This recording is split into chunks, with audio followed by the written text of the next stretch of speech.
Red sauce for my daughter's potluck performance. Well, not a potluck performance, a potluck for her winter performance. And I'm going to make lasagna, so I'm going to start with a little red sauce. Olive oil, I need half of these, a little more than half. I'm going to sweat these down first. A little bit of salt, just always add a little bit of salt at a time. There we go, so we'll get that first and then keep layering. Keep layering. A lot of chopped garlic, because I like that for the sauce. I'm going to add that in there. It's on nice and high heat. We're going to toast that up a little bit first. And then tomato paste and tomatoes, and I'll show you that next. We're going to go in there and we're going to let that cook out a little bit. Because you need to. Also, it tastes too much like a raw tomato. We'll get a good healthy dose in there. Pick up the sauce a little bit. As I'm cooking out the tomato paste, I'm going to add some red wine. I'm going to reduce that. So a nice cup, maybe a little cup and a half. I'm going to let that come down pretty far. Then I'll add the tomatoes next. Whole peeled tomatoes, and they're going to go in. See that sauce is coming down nice and thick now. I'm going to add those in. And a little bit of water too. I got a few more cans to go.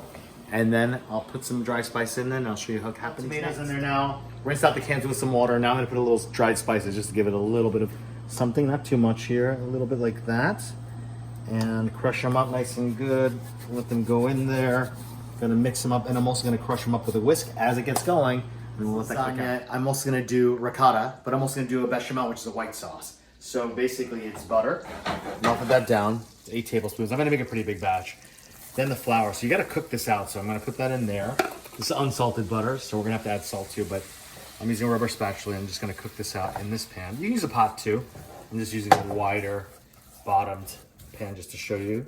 I'm gonna turn this heat up a little bit. You wanna cook the flour out. The reason why, if not, it'll taste too floury and it doesn't taste very good. So then I'm gonna add some salt, just like that.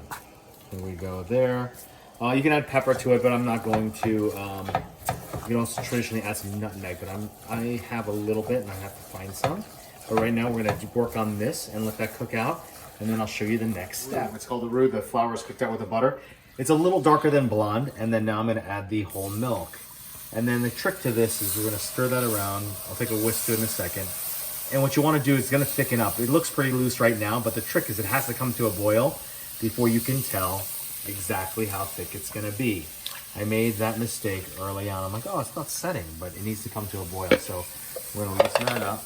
I'm gonna turn up the volume, meaning the heat, and then we'll see how it turns out. Ricotta pesto mixture, has some egg in it, Parmesan, some mozzarella, and I've got some bechamel too. So we're gonna mix that together and make another layer and put that together, and I'm gonna show you that in a moment, but we're gonna do 2 because that's the way we're gonna do it. It should work right there. So I'm making the layer, kind of getting even. It's a little hard because it's getting all slidey. It's not a proper term with the sauce, but I like it because it's gonna melt into each other, and that's what I really want. Okay, so I've successfully layered 2 lasagnas for my daughter's potluck for the winter concert. And so now I'm gonna wrap these up with aluminum foil, throw them in 350 oven, let them bubble up, let them go. And it's always better to cook them beforehand, like a day before, for me, because I like them to set. And then all the moisture kind of evaporates. You get a nice layered lasagna, or do it enough in advance where it can cool and then reheat a little bit longer. There you go.